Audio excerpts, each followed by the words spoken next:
doesn't take long to notice the volume around us. Opinions move quickly.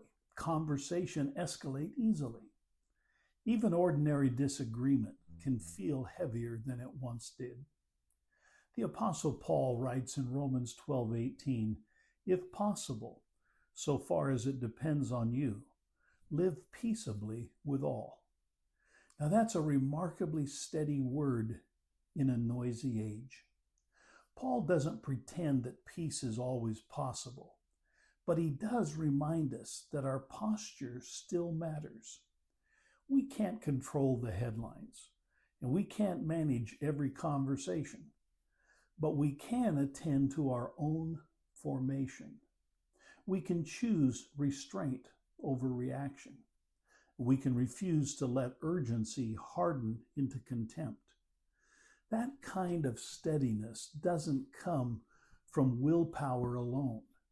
It comes from anchoring ourselves in Christ, who remains unshaken, even when everything around us feels loud. If you'd like to explore this further, I'm beginning a series called Steady Living in an Age of Noise. You can find these reflections and learn more about the soul care work of RPM Ministries at richardparish.org. I pray you will have a blessed week.